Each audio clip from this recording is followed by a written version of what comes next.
All right, now on the program, let's get caught up on some of the latest surrounding the swine industry and specifically looking at swine health. Always enjoy a conversation with the folks at the Swine Health Information Center. And joining us now, Dr. Megan Niederwerder, to talk through some of the latest research and more that they are working on. Megan, it is great to catch up with you again. Thanks for joining us. Thanks for having me, Jesse. Let's start. I know a collaboration that Schick has with the FFAR folks, Foundation for Food and Agriculture Research. We're looking at Japanese encephalitis virus research projects, JEV. That's a disease that we've touched on in the past many times. Talk about these new research projects and the awards that are out there that have been funded, Megan. Yes, so Japanese encephalitis virus is a mosquito-borne virus, and it's been historically maintained in areas of Southeast Asia and the Pacific Island nations. But in 2022, a new JEV genotype expanded into a new geographic range of Australia. It was genotype 4. And so certainly that initiated on the Swine Health Information Center's radar. What's the risk of JEV introduction and transmission to the U.S.? Because the U.S. is currently negative for Japanese encephalitis virus. And so we partnered with the Foundation for Food and Agriculture Research to create a research program really focused on how we can prevent, prepare, mitigate, and respond to a potential JEV introduction. We announced the request for proposals in February of 2024 and really received an outstanding response. 26 proposals were received from 23 different institutions. And just recently, we've announced that we have funded 6 projects through this program with a total of $1.3 million that are $1 pork checkoff matched with $1 of federal funds through this research program. So really excited to get these projects rolling. Looking at these projects as well individually, it's a wide range of projects here in terms of JEV research. Talk about some of these individual projects for us if you can, Megan. Yeah, so for example, one of the projects is focused on what did the Australians learn from the outbreak in 2022? It impacted about 70 of their sow breeding sites. So this virus particularly affects reproductive outcomes on sow farms. So it can cause abortions, stillbirths, weak piglets.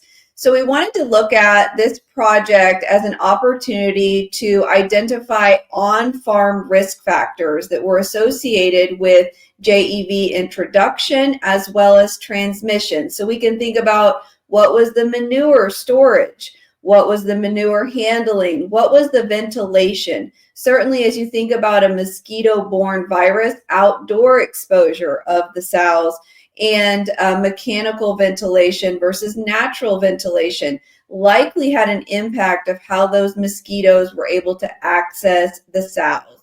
And so one of the projects is really learning from the Australian experience to inform how we can reduce the risk in the U.S. One of the other projects is looking at what are the vectors in the U.S. So what are the mosquito species that can actually transmit the virus? JEV is related to West Nile virus, but we don't know if the same mosquito vectors would be the ones that would be the highest risk for transmission into commercial swine operations. And so certainly learning about the U.S. risk has a lot to do with those mosquito vectors as well. Well, a lot of great research here and a lot of work being done by folks trying to research JEV. I'm sure if folks want to take a look at the full set of those awards and more, they can go to the Schick website to get more info, can't they, Megan? Yes, absolutely. So all the projects are included on the swinehealth.org website. We right now the projects have been initiated this fall. They're between 9 months and 24 months in duration, but we will be certain to post any of the findings, whether that be interim report or final report, on the website. So any of the knowledge that's generated through this program can immediately be put to use by pork producers. Fantastic. We're talking with Dr. Megan Niederwerder from the Swine Health Information Center. We should touch on a few other topics as well. H5N1, of course, has been an issue We've seen it spread from birds to dairy cattle. We've seen it show up in a few swine, a backyard set of pigs in Oregon here a few weeks back. And that's been the extent of what we've seen there. Talk about H5N1 in swine. I know you guys have some calls out, I believe, for research here as well. Talk about this situation for us, Megan. Yeah, so the H5N1 certainly has surprised us this year with regards to the outbreak in the dairy industry. And that was really initiated in March of 2024. And so, one of the activities of the Swine Health Information Center has been to not only learn from the dairy industry experience, but also continue to identify and fill knowledge gaps for that risk to swine. When we heard about the introduction into the backyard operation in Oregon, where the first pig was detected with H5N1, there were some important characteristics of that. One is which it was a non-commercial farm and the pig was never intended for the food supply. So pork remained safe for consumers and there was no food safety concern. But the other aspect of that is that the pig that had the H5N1 detected was completely healthy. There were no clinical signs.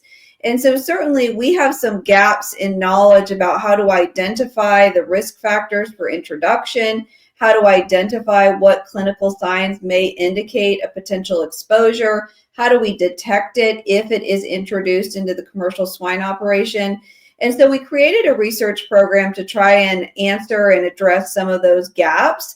We created it with the National Pork Board as well as with the Foundation for Food and Agriculture Research, again, with the opportunity to leverage those checkoff funds.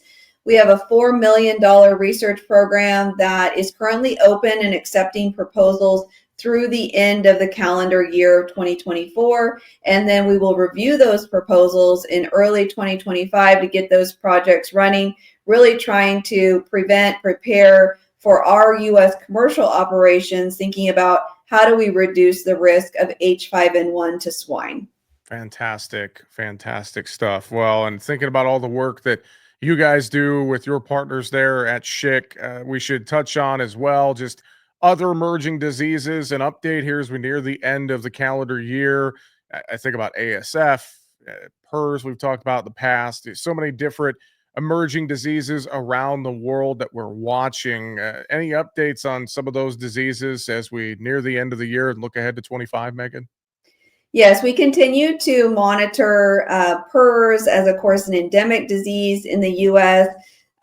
We did have a high rate of detection in the wean to market phase recently, and so certainly we're monitoring what PRRS strains that is, what continues to emerge in the endemic population, and also, of course, remind producers, animal caretakers, our veterinary practitioners about the continued need of biosecurity at the top of their list, looking at as we come into these winter months, looking at respiratory illnesses. So certainly keeping an eye on PRRS and what's circulating in the U.S. population.